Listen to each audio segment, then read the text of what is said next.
Song of Songs or Song of Solomon sa gitna ng inyong mga Bible, sapagkat ang mensahe niyan ay patungkol sa pag-ibig. Kaya ang pinaka-mensahe at sentro ng mensahe ng Biblia ay ang pag-ibig natin sa ating Panginoong Jesucristo. So nais ko pong basahin yung unang talata at yung pong mga talata na ating tatalakayin, loloobin po ng Panginoon. Verse 1 sinasabi, "Let him kiss me with the kisses of his mouth." Hagkanya ko ng mga halik ng kanyang bibig. At tayo po lumundag sa talatang ika-6. "Look not upon me because I am dark. The sun has stunned me. My mother's children were angry with me. They made me a keeper in the vineyards, but my own vineyards I have not kept. Huwag ninyo akong masdan dahil sa ako'y kaimanggi o itim, sapagkat sinunog ako ng araw. Ang mga anak ng aking ina ay nagalit laban sa akin. Kanilang ginawa akong tagapag-ingat ng mga ubasan, ngunit ang sarili kong ubasan ay hindi ko iniingatan." Tayo pong lahat ay manalangin. Amang Diyos, kami po ay nagpapasalamat sa mga patutuo naming nadinig. Alam namin, Panginoon, yan po ay bunga ng katapatan mo sa lahat ng nagtitiwala sa iyo.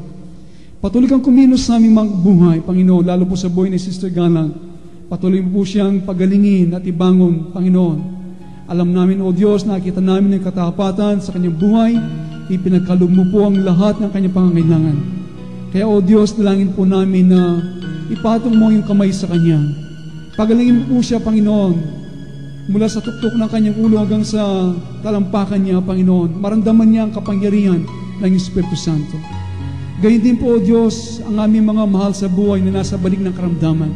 Ano pong uring karamdaman na meron sila? Panginoon, kayo pong kumilos sa kanilang mga buhay.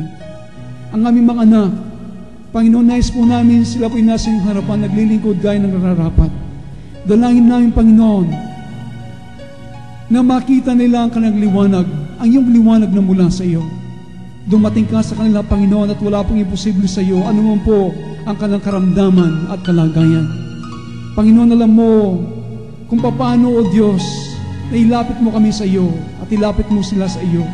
Inihipo mo ang pinakamalapit sa aming mga puso. Dahil, Panginoon, nais mo na ikaw maging lahat-lahat sa aming mga buhay. Kaya, Panginoon, kami po'y magtitiwala. Kaya ng panalangin ng aming kapatid, ang aming pag-asa ay nasa iyo. Kaya, Panginoon, kami sumasampalataya. Ang kagalingan na aming sinasama at hinihingi para sa kanila. Panginoon, kayo na ang tumugon at dumating ka sa kanilang mga buhay. Kami sasampalataya at magtitiwala at lalakad sa katuwiran at kabanalan, Panginoon, abang aming inihintay. At, Panginoon, ang takdang panahon na katuparan ng lahat ng ito. Sa pananampalataya, Panginoon, ito'y aming tinanggap na ang lahat ng ito. Kaya, O Diyos, salamat po at ano mo pong pangangailangan ng aking mga kapatid sa oras na ito. Maging sa pinansyal, O Diyos, maging material, maging, O Diyos, alam mong kaguluhan ang nangyayari sa loob ng tahanan. Mga mag-asawa hindi nakakaunawan. Sa maraming mga dahilan, Panginoon, kayo po magbuklod ng mga mag-aasawang ito. Maglagay ka ng konviksyon at tulungan mo na magmahalan sila sa pamagitan mo lamang. Kaya, O Diyos, sa umagang ito, pinagkakatiwala namin lahat ng pangangailangan ng iglesyang ito. Kaya, Panginoon, alam namin ikaw ang Panginoon ng iglesyang ito. Ikaw, Panginoon, ang aming Ama. Ikaw, O Diyos, ang pinagagalingan ng lahat ng aming pangangailangan. Ikaw, Panginoon, Diyos, ang may-ari ng iglesyang ito. Kaya, Panginoon, sa iyo namin pinagkakatiwalang lahat ng ito. Gamitin mo ang bawat isa, Panginoon, para, Panginoon, mapuno ang pangangailangan ng iglesia. Salamat po, O Diyos, pagpalain ng mga salita. Ikaw maparangalan ang aking dalangin, ang iyong mga salita umabot ng maliwanag muli sa mga puso ng iyong mga anak. Para ito, Panginoon, maging ilawan ng aming mga paa, para aming matahak, Panginoon, ang daan ng kaliwanagan at katuwiran. Sa iyo pong lahat ng papuri, sa pangalan ni Kristo, naming tagapagligtas, at ang lahat ay magsasabing, Amen at Amen. Praise God. Amen. So, aking pong dalangin na sana, patuloy niyo pong idalangin ang gawain ng Panginoon dito. Marami po itong pangangailangan. Akala ko po nitong nakaraan na Webes tumawag po ang ating mga kapatid na meron po tayong pabala na puputulan na po ang kuryente ng ating church. Ako'y pumunta sa Angeles Electric at mabuti naman po ito ikagad natin napunuan. So, salamat po sa inyong mga panalangin. Okay. Song of Songs.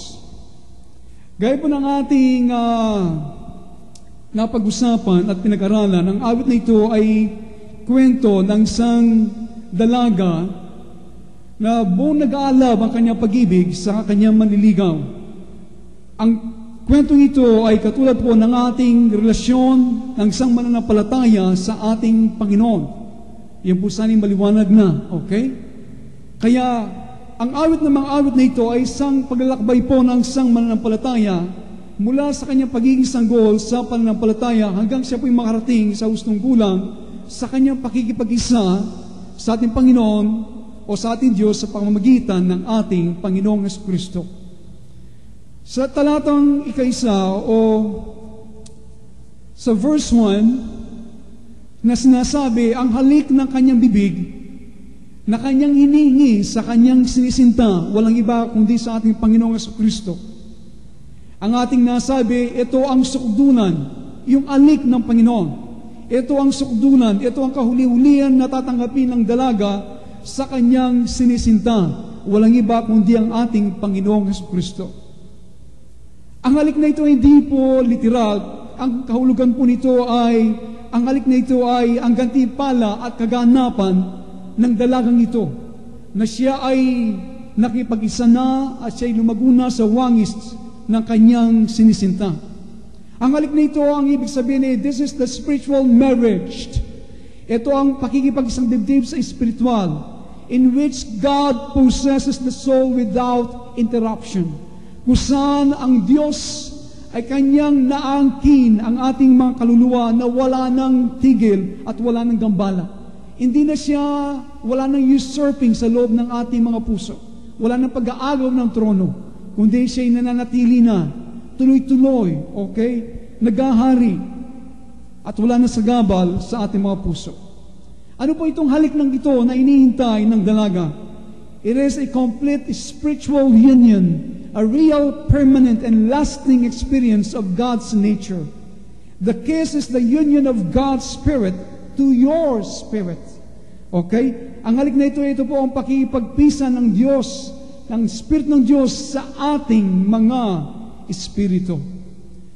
At tayo po lumundag sa talatang ika-6, ay dito po ating na napag-aralan na sinasabi ng dalagang ito, look not upon me because I am dark. Huwag ninyo akong masdan dahil ako'y kayumanggi o itim. Sapagkat ako'y sinunog ng araw, sabi niya. So, ang tanong po dito, what makes you black? Katulad ng dalagang ito. Siya'y sinunog ng araw, kaya ang kanyang kutis ay naging kayumanggi. Tayo naman bilang mananampalataya, marami sa pananaw ng maraming mga tao ngayon, tayo ay kayumanggi, tayo ay maitim. Anong dahilan bakit tayo naging itim sa marami ng mga tao? Mata ng mga tao. I am black by the reason of my sufferings. Hindi ba? Tayo naging itim dahil sa ating mga kahirapan at mga pagtitiis na ating dinadanan. Sinunog tayo ng sinag ng araw ng Panginoon. Ang dalagang ito, she was fair and comely. Siya po'y maganda. Natural ang kulay ng kanyang balat ay puti. But she got his blackness by the burden and the heat of the day. Nakuha niya at umitim ang kanyang kutis dahil po sa mga bigat at pasanin at init ng araw. Siya po ay pinwersa niyang pasanin ng mga bagay nito at harapin. She was sunburned, scorched with tribulation and persecution. Siya po ay nasunog ng araw. Nalanta ang kanyang balat sa pamagitan po ng kapigatian at mga pag-uusig na dinadanas ng marami sa atin. Pinag-uusig tayo sa ating pananampalataya. Nalanta ang ating mga kutis sa pamagitan ng kapigatian, mga pagsubok ng buhay. Paano tayo naging itim? You see all your faults by the light of God. Ngayon, hindi natin namamalayan dati, subalit nung suminag ang init ng araw sa atin, Nakita natin ang ating mga kapintasan. Nakita natin ang ating mga kamalian. Salamat sa Diyos, ito'y Kanya pinapakita sa atin. Amen? Kapag in-expose ng Panginoon mga bagay nito, mayroong purpose ang Diyos. Iyon ang panahon para makitungo siya sa mga bagay nito sa ating mga buhay. Bakit tayo naging itim? Sapagkat you have not yet been cleansed from yourself. Are you listening? Are you listening? Tayo naging itim dahil hanggang ngayon hindi pa tayo nalinis sa ating mga sariling kalooban. Marami sa ating ngayon lumalakad, hindi po sa patnubay at karunungan ng Espiritu, kundi po sa ating mga sariling kalooban. Kaya ito po naging dahilan, kaya tayo naging itim. Tayo naging kayumanggi. Kaya sana po ang aking dalangin ng umaga, kaya po nang ating napag-aralan yung nakaraan na Sunday, kung paano mamatay sa ating mga sariling kalooban. Ipatay po ninyo ang tape na yon. Paano mamatay sa ating sariling kalooban? Yun po yung mahalaga. Okay, sapagkat sa akin nakikita, kung hindi tayo makakalakad sa patnubay ng Panginoon, ang mangyayari ay tayo lumalakad sa ating sariling kalooban. Kapag tayo lumakad sa ating sariling kalooban at pag-ibig sa ating sarili, at nakasentro sa sarili, madalas ang kauwian nito ay remorse, kabiguan, and discouragement. Kaya, listen to this. God has created you for Himself. Kayo ba naniniwala doon? Kayo ay nilikha ng Diyos para sa Kanyang sarili. Tandaan po ninyo yan. That is the purpose of our existence. Yun po dahil kaya tayo nilikha ng Diyos. Kaya tayo humihinga para tayo nilikha niya para sa Kanyang sarili. He created all things for Himself. But He will lead you, by the way, entirely different from what you imagine.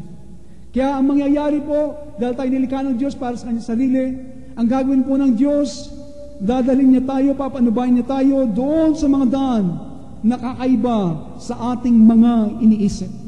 Kasi po malimit, dahil tayo ay likas, puno tayo ng sariling kalooban, tumatansya tayo, dumidiskarte tayo sa kaganang karunungan natin at mga kalooban natin.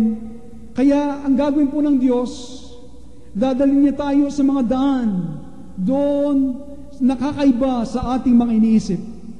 Bakit po? It does this in order to destroy your self-love.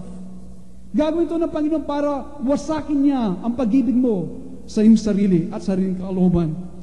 At ito ay makakaroon lamang po ng katuparan lamang habang ang iyong pong mga sariling mga lesson, mga aka-aka po natin at mga pag-aakala, ang mga pag-unawa po natin at mga pangatuwiran natin at mga makatawang karunungan natin ay lubusan na itapon. Doon lamang po makakataon ng katuparan ng Diyos ay mawasak niya ang pag-ibig natin sa ating mga sariling kalooban. Kailangan ito'y mawasak, kailangan ito'y maitapon ang ating po mga preconceived ideas, mga pag-aakala. Ito akala ko. Kaya minsan ito po pinag-aaway na Mr. Karina. Patawarin niya ako, ito akala ko kasi. Okay? Yun po, hindi ba? Ito pinag-usapan natin, pero akala ko eh. Ayun, hindi ba? Kaya alam po ninyo, ang pastor ninyo marami pang pag-aakala, kaya tinatapon ko yan. Nandiyan po kayo, yung mga natural na pangangatuwiran natin, at lalo na yung karunungan natin. Self-love hides in many places. Yung pong pag-ibig natin sa sarili, nagtatago po yan na maraming lugar sa loob ng ating mga puso. And God alone can find them all out.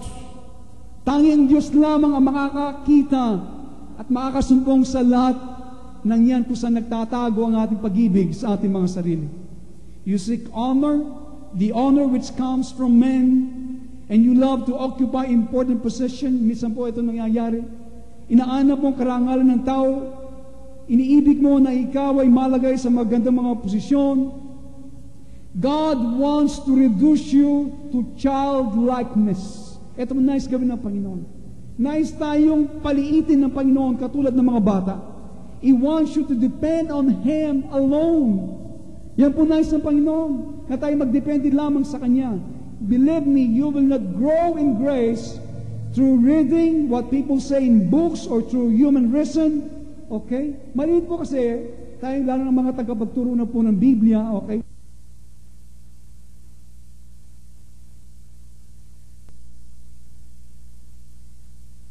Ng Biblia, nag-aaral ng iba't ibang mga libro.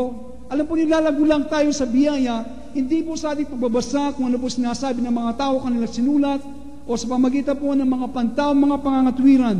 Paano po tayo lalago sa biyaya? Lalago po tayo sa biyaya from an outpouring of God within you. Ang pagbubuhos po ng Espiritu ng Diyos sa ating kaloob-looban, doon po tayo lalago sa biyaya ng Panginoon. Ginagamit niya mga basa at babasahin natin ginagamit at binabasa.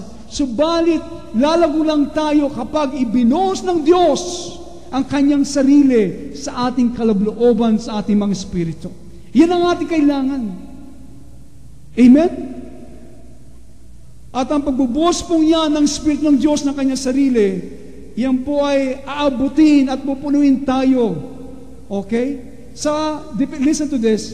Sa parehong po, listen to this, kung papaano, listen, it will fill you to the same degree that you are emptied of self.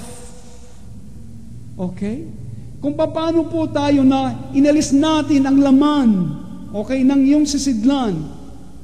Inalis ang laman ng ating kaluluwa mula sa ating mga sariling kalooban, kung paano karami, no, naging basyo tayo.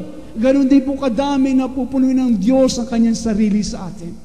Hanggang hindi inaalis natin ang ating pag-ibig sa ating sarili.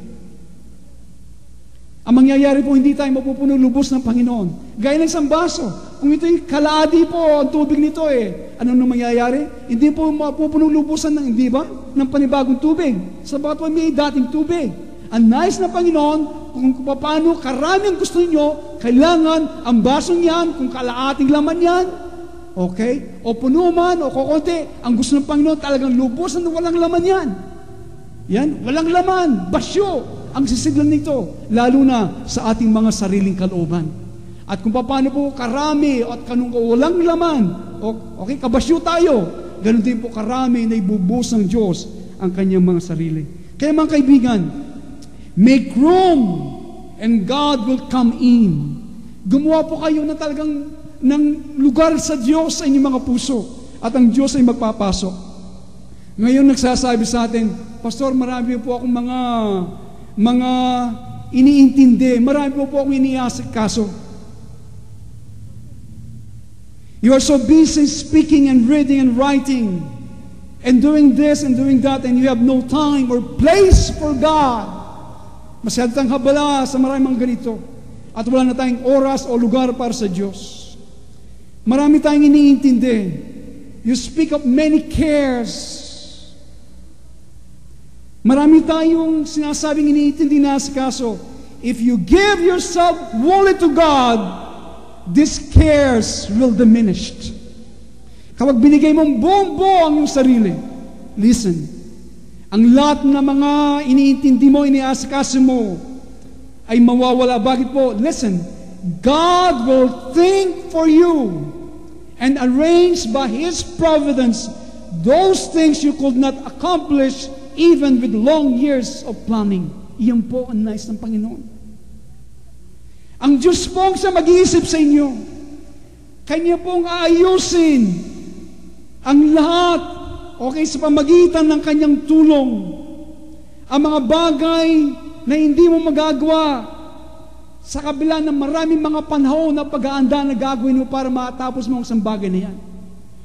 Ito pong gagawin ng Panginoon. Lahat na mga inintindi mo na asikaso, God will arrange things for you. He will think for you kung siya'y puno ka ng Diyos sa iyong sarili. Amen? Kaya nangyayari pong mga plano natin bigo sapagkat po mga sariling kalooban ang ating pinaiiral sa ating mga buhay. So, ang aking pong paghamon, ito po, I believe that God will think for you and will arrange things by His providence. Sa kabila ng handa na tayong plano, okay? Hindi ko binabali ang walang plano. God used plans Pero po kapag umiiral na ang ating sariling kalooban, doon po tayo dapat mag-ingat. Amen? Now, in God's name, I beg you to renounce your own wisdom and self-leadings. Itakwil po natin sa pangalan ng Panginoon ang ating mga pansariling inaakalang mga patnubay, okay, at mga sariling karunungan. Yield yourself up to God. Isuko po natin lubos-lubos ang ating mga sarili sa Diyos. Let Him become your wisdom. Okay? Let Him. Paintulutan niyo siya maging karunungan natin. You will then find the place of rest that you need so badly. Kailangan, ito po marami naghahanap ng kapahingan at doon po natin masusumpungan ang lupahingan. Take courage and be assured that if God destroys the self-nature, it is only so that He might give you Himself. Yan po nais ng Panginoon. Binawas sa Kanya araw-araw ang ating mga sariling likas nito para ano po? Para ibigay niya ang Kanyang sarili. Seek. Ito po ang aking nabilin sa lahat sa inyo. Seek to be nothing. Seek to be nothing so that God might be all in all to us. Seek to be nothing. Yan ang hanapin ninyo. Hanapin ninyo na maging wala kayong kwenta. Ang laman nito, ang mga senses nito, hanapin niyo, yan ay walang bunga may bibigay. Wala, yan ang hanapin niyo. Tandaan po niyo, wala. Kapag yan ay pumasok sa isipan, kayo po ay lumalago na. Para malaman natin ang Diyos, ang siyang lahat, at maging lahat-lahat sa atin. When you are empty, God will fill you with Himself. Kapag basyo ka na, wala nang laman na silad na ito, lalo ng mga sariling kalooban natin, ang gagawin ng Diyos, pupunuin niya tayo ng Kanyang sarili. Amen? Palakpakan po natin, Panginoon. Now, naging itim tayo dahil po dito eh. Ngayon po, ang aking bilin ganito, accept the view that what God gives you about yourself. Okay? Tanggapin po natin ang ganitong pagtanaw na ibinigay po ng Diyos sa ating mga sarili. Naging kaimanggi tayo dahil nga sa mga sariling ito na umiiral. Kaya tanggapin po natin ang ganitong pagtanaw. Okay? Ang ating lumang likas, ang ating mga personal na mga kapintasan. Pero ang aking pong bilin ganito, huwag niyo pong dagdagan ang anumang mga bagay at pag-unawa natin sa ating pananaw sa ating mga kapintasan at kamalian at sa ating pagkabagsak na likas na ito. Okay? Huwag niyo na pong dagdagan sapagkat ito lamang po ay paglalarawan na patuloy nito sa ating kaisipan, wala pong magagawa nito sa atin. Pero listen to this, as God purifies you, okay, abang po tayo dinadalisin ng Panginoon, He will remove all the blocks that flow of His life within you. Abang dinadalisin tayo po ng Panginoon, gaya ng isang tubo na merong adlang yan, ang gagawin po ng Diyos, alisin niya lahat ng mga balakid yan sa ating mga sisidlan. Okay? Para po makaagos ang kanyang buhay. The evils of your nature, which have been brought to light, were hidden deep inside. So, kapag po nagsasalita ako, merong nangyari sa inyong mga buhay, pakinggan po ninyo mabuti yung Panginoon. Yung pong kasama ng ang likas nito na biglang nilagay sa liwanag ng Panginoon, na nakatagos na matagal na panahon, ang ibig sabihin po yun na ang panahon na ang Diyos ay nakikitungo na sa atin sa bagay na yon. Amen? Now you see them as they are, being forced out of their hiding places. Okay? Kanya-kanya po yan Hindi ba? Minsan sa mga nangyayari sa atin, basta maging bukas ang inyong mga mata. Ito na pala ang panahon ko. Parang bagay nito ay pakitungo ng Panginoon sa amin o sa akin. Amen? Nagtatago na ito matagal na sa atin Ngayon nilalabas na ng Panginoon sa ating mga buhay. Amen? Kaya dito po sa atin sa church, walang nagtuturuan. Amen? Alasin po na natin yung gaya ni Eva at ni Adan. Kasalanan mo kasi. Yung po mga hapon, kapag nagtuturo, ganun Dito ituro natin yung ilong natin. Amen? ang ating mga sarili. Wala na tayong turuan, ganyan, pastor na yan. Lagi akong pinakikinggan. O et cetera, et cetera. Okay, nandiyan po kayo. So, iyon na po ang panahon na inilalabas ng Panginoon yung nagtatago sa atin. So, most people, listen, do not have so deep knowledge of themselves. Ito po ang aking napansin. Pakinggan po ninyo, yung ibang mga Kristiyano na hindi nagigidinig ganito mga pangangaral, para bang sa tulong po ng Panginoon ay binibigyan ng pagkaunawa sa atin sa kanyang mga salita? Para bang nakikita mo kung saan sila pumupunta at anong kalagayan? Kayo ba'y nakarating ng ganito? Na ang kalamang salita baluyo, hambulkuan. Kaya tapa mo, alam niyo mababa nga kilog, yung pala mo madidinig mo na, hindi ba? Alam mo, gusto ko yung langit lang at ginto. Gusto ko ganito. Yun lang mga pangarap nila, madidinig mo na kung paano yung pakikitungo ng Panginoon sa kanila. Hindi ba? Mapupuno at makikita mo kung paano puno ng sariling kalooban. At hindi nila, wala kang makikiusap kayo at makikipag-usap. Madidinig mo kung paano na hindi po sila ganong malalim ka ng pagkaunawa sa kanilang mga sarili. Why? They do not suffer much. Hindi po sila ganong nagtitiis at nahihirapan sa buhay because they are not destined for so complete a death and burial while still in the body. Ito po minsan. Kaya hindi po natin maikukumpara ang ating buhay sa ibang mga buhay ng mga Kristiyano sa ibang mga gawain. Sapagat baka hindi sila tinalaga ng Diyos. Kaya hindi sila nagtitis sa gaya natin ngayon. Okay? Ang ibang mga iglesia sagana. Okay? Alam po ninyo, magagara mga building, nakakarating, etc. na ang kanilang treasury ay milyon-milyon. Tayo pinuputulan na asa ng kuryente. Hindi po natin pinagmamalaki ito, okay? Meron ding danger dyan. Pero minsan sa akin napansin, ang iba hindi ganong nagtitiis o hindi ganong nahirapan sa ilang mga bagay, okay? Dahil hindi sila tinalaga para maranasan nila ang kompletong kamatayan at pagkalibing sa kanilang katawan na ito. Kaya mga kaibigan, dito sa iglesia ito, ganang nasabi, silently drink the bitter cup. Okay? Buong tahimik na lang po tayo. Niinumin natin mga mapapait na kopa natin sa buhay. The process will continue until you are in some degree perfected. Ang ganitong proseso ay mananatili hanggang tayo po sa ilang degree ay ganap na sa Panginoon. Amen? Nandiyan ba kayo? Tandaan ninyo, our God is a balanced God. Hindi po na puro kahirapan yan eh. Amen? So, unti-unti po, makikita nyo habang tayo nagiging ganap sa harapan ng Panginoon. Listen, lahat ng yan para tayo makaris sa kaganapan ng Panginoon. Habang tayo po ay nagiging obedient sa Diyos, nagiging masunurin, unti-unti po, yung mga intervals po ng mga pagitan ng ating mga pagsubok ay unti-unti ay nababawasan. Okay? Hanggang tayo mismo ay magkaroon ng kompletong kamatayan sa ating mga buhay nito, lalo na sa ating mga sariling kalooban. Amen? You decrease and He increases within you. Totoo ba yan? Hallelujah. Praise God. So, minsan palakpak sa Panginoon. Now, meron pa akong ilang minuto. Verse 7 po, tignan natin sa Song of Solomon. Okay, wag muna. Tignan natin bakit naging itim tayo.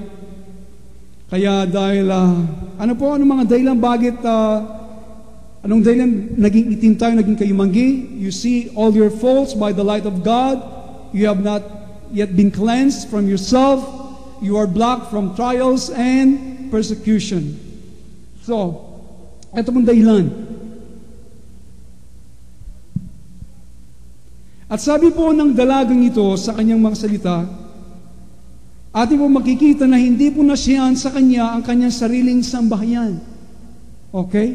Hindi po nasiyahan ang kanyang sariling sambahayan. Nakita na siya kayumanggi at nasabi, nagalit ang mga laban sa akin, ang kanyang mga kapatid. So siya po ay hindi na siya ng kanyang sariling sambayan. My mother's children were angry with me.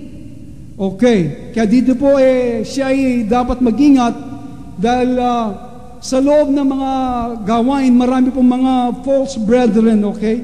Minsan kaaway mo mismo ang kanyang mga sariling kasambahay. Verse 6, ang mga anak ng aking inay, sabi niya, nagalit laban sa akin dahil sa isip nila, napabayaan ko o hindi ko na gano'ng nagagawa yung dati kong ginagawa. O iniisip nila, baka ikaw ay nagbalik na sa makaluma mong mga ugali at mga ginagawa. Kaya nagalit po sila sa kanya. Dahil ngayon po, bakit po? Yung mga dati na ginagawa, hindi nila nagagawa, sapagkat po, hindi nila nalalaman, God requires something else of you. Ikaw ay pinaitim ng Panginoon, sapagkat yung kaitiman mo sa mata ng mga tao, it is not a regression, hindi po yung pag-atras. Actually, yun po isang progress, yun po isang pag-advance. Hindi ba gaya ng isang punong kahoy na ating napag-aralan? Sa panahon ng winter o taglamig, nalalaglag ang mga dahon nito, etc., pumapangit, pero yung dagta niya, hindi na nakakonsentrate sa mga dahon, kundi po sa ugat niya. Lumalalim ng lumalalim. Yung mga ugat, yung mga bago, lalong lumalalim. Yung mga luma, pinalalakas. Doon po, ang nangyayari sa atin, kapag pangit tayo sa labas, maitim tayo, gaya ng punong kahoy. Pero yung buhay, yung dagta, nakakonsentrate doon sa kaloob-looban, okay? Doon ay ginagamit ng Diyos yung kanyang buhay para tayo mamatay sa ating sarili, para tayo ay maranasan natin ang tunay na pagpapakumbaba, tunay na pagtulong, pag-ibig. Okay? Doon, ginugugo ng Panginoon ang buhay at lakas ng dagta ng kanyang buhay. Hindi na yung para yung daon at palamuti ng punong kahoy ay makita. Hindi na po doon. Kaya minsan, hindi mo na nakikita ang gumagawa ang ganito, etc. Naging pangit siya. Pero hindi nila nalalaman, merong hinihingi ang Diyos na kakaiba na hindi nakikita ng mata ng tao.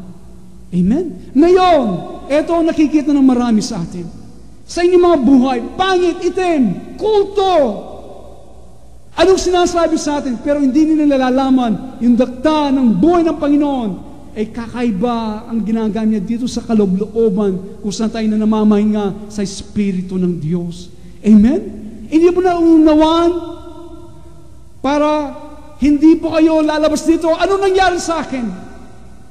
Naunawaan ninyo ngayon kung saan ang Diyos kumikilos sa ating mga buhay at sa gawain ng Panginoon. Hallelujah! Kanilang ginawa akong tagapag-ingat na mangubasan, sabi niya, ng dalagang ito. Ngunit sarili kong ubasan na hindi ko iniingatan. So, ingat po. My mother's children seeing me black. Kaya, inanap nila, sabi niya, na ipagpatuloy ko ang aking aktibong buhay.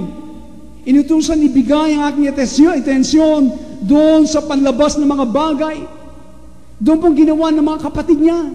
Ibinigay kanilang atensyon sa kanya, okay, doon sa mga panlabas ng mga bagay, outward, exterior, instead of doon po sa devoting myself to the destruction of my interior passion.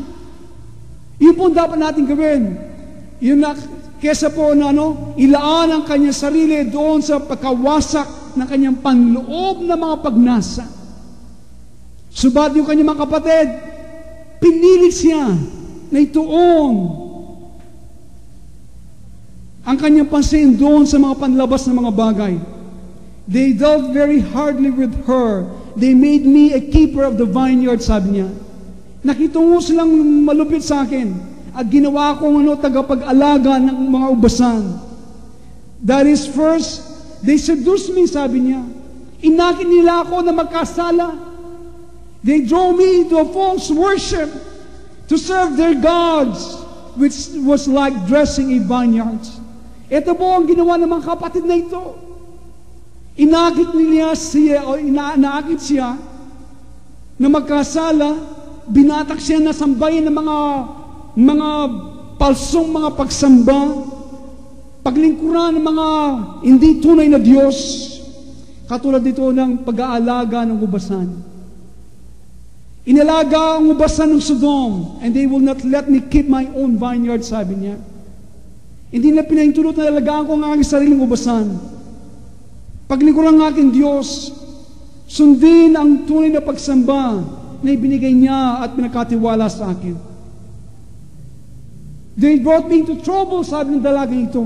Dinila ko sa kaguluhan, ipinataw sa aking balikat, ang nakakapagod, ang mabibigat, at nakakayang trabaho.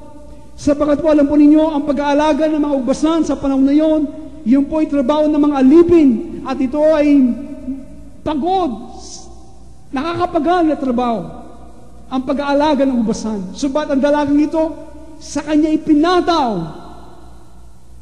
ang ganitong pag-aalaga. Ang ubasan, ang ibang ubasan, hindi ang kanyang sariling ubasan. Hanggang siya'y matangay na siya'y magkasala.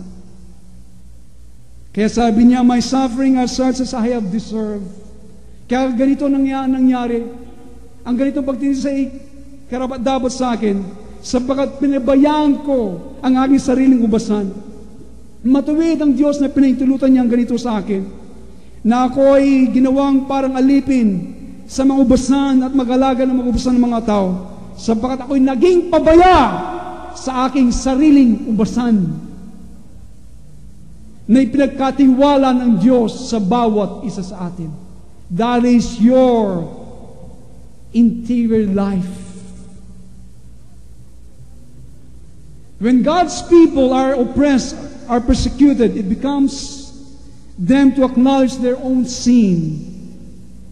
Hindi ba? Kapag ang mga tao, ang bayan ng Diyos ay inaapi at inuusig, dahil ito naging dahilan sa ating pagbabasa sa Bible, lalo ng bansang Israel, na kanilang kilalanin ang kanilang sariling makasalanan.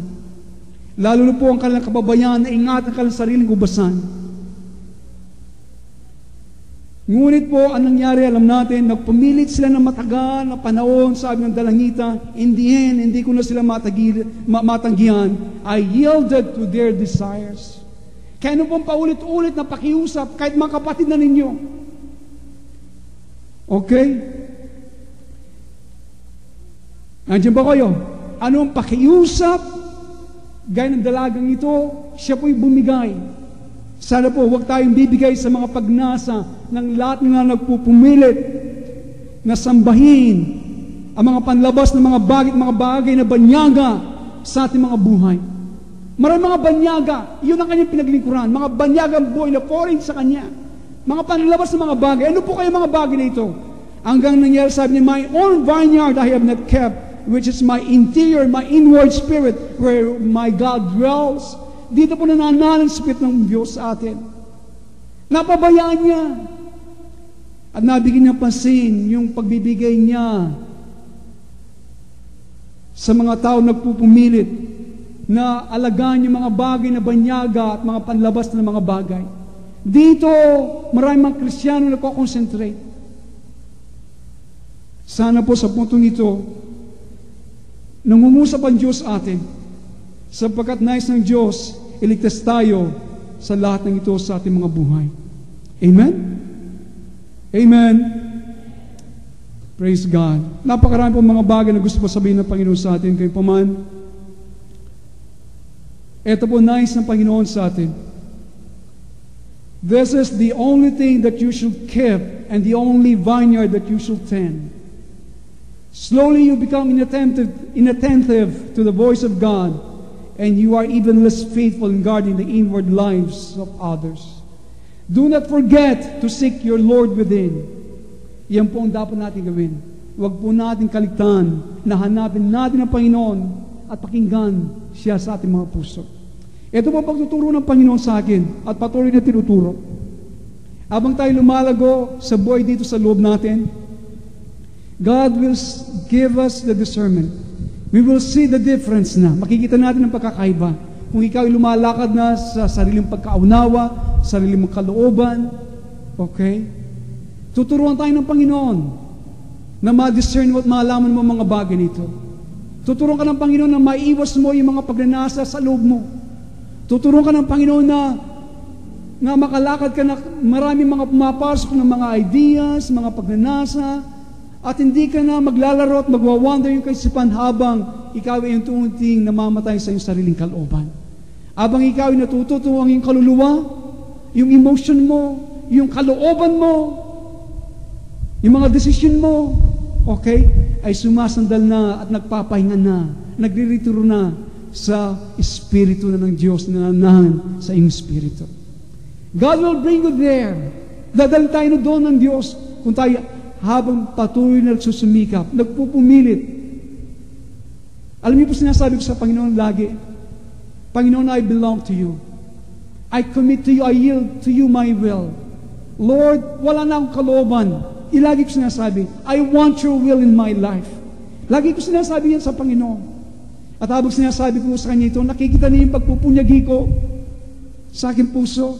Then God is rewarding me. I can feel it in my heart. Nakikita niyo yung pagpupunyagi ko na, Lord, I'm surrendering my will. I love you more than my family. I love you more than my son. I love you more than the ministry. I don't like fame. I don't like popularity. I just want you. Every morning, every minute, I'm crying that to God. At ang sigaw ko sa Panginoon, I want to be lost in you, God. I want to be lost in you. Katulad ng ilog, sabi ko, kapag siya'y nakarating na sa karagatan, ganito, Panginoon, ako yung nice na mawala ang aking buhay at kalooban sa iyo lamang. Yun ang sigaw ng aking kaluluwa. And I can feel the still small voice and hear it. And God is teaching me each day, surrendering my will, my emotions, my intellect sa Kanya. Nandiyan ba kayo? Sa kabila na tayo itim, okay? Sa iba at mata ng mga tao. Dahil sa ating mga sariling kapintasan at kamalian, subat sana ang dakta ng buhay ng Panginoon ay nagagamit doon sa mahalaga. Ano yung mahalaga? Yung pong paglago ng buhay ng Panginoon. Yung nais niya tayo lumakad sa buong pagpapakumbaba. Pagtanggi sa sarili, pagpasan sa ating mga krus.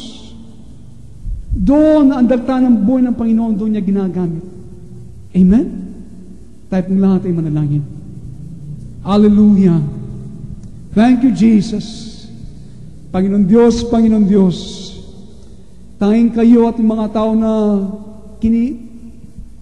kung saan ka nakikitungo, Panginoon, sa kanilang mga buhay, ay lubos nilang mauluwan ng mga bagay nito.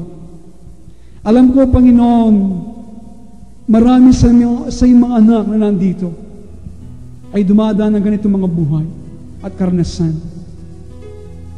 Ngayong umaga, Panginoon, ang aking dalangin nawa ang mga salita ay nagdulot ng panibagong pananaw sa kanilang mga buhay. Ang kanilang relasyon at kalagayan sa iyong harapan. Amang Diyos, tulungan niyo kaming hanapin. Tulungan niyo kaming hanapin, Panginoon, to be nothing. To be nothing, to be nothing, to be nothing. Maging wala kami, Panginoon, maging basyo kami. Ang sila na ito, Panginoon, ay maging basyo sa lahat ng bagay, Panginoon, na hindi mula sa iyo. Lalo na, Panginoon, ang aming mga sariling mga kalooban. Patawarin niyo kami, O Diyos, sa nakaraan kong ito, ang naging patnubay namin sa aming mga buhay. Ang pinakamakapanganib na pag-aari namin, Panginoon, ay ang aming mga sariling kalooban. Lord, help us, Lord, to overthrow this. Na ito po ay may takwil, Panginoon, sa aming mga puso at sa aming mga kaluluwa. We don't want it, Lord. We want your will. We want to be obedient, Lord, to you in all things. Kaya, Panginoon, ang mga salitang ito, Panginoon Diyos, na ipinapangaral mo at itinuturo mo sa amin, hindi magbabalik na walang kabuluhan sa iyo. Ito, Panginoon, ay aabot sa mga puso na sumisigaw sa iyo at naghahanap na sila'y maging walang kabuluhan. Those who seek to be nothing, Lord, in this life, so that, Lord, you will be, Lord, a part of themselves that, Lord, they will know they are existing, Lord, in this life because of you. Kaya tulungan mo ang bawat isang Panginoon ngayong umaga na makita ang tunay na kalagayan ng aming mga puso, ng aming mga sarili. Dali mo kami doon, Panginoon, sa malalim at ganap na kamatayan. At ilibing mo kami, Panginoon, ang aming mga sariling kalooban at pag-ibig sa mga sarili. Para, O Diyos, mapuno mo kami ng iyong sarili. Salamat po, O Diyos. Let's all stand up. Stand up. Stand up and worship Him.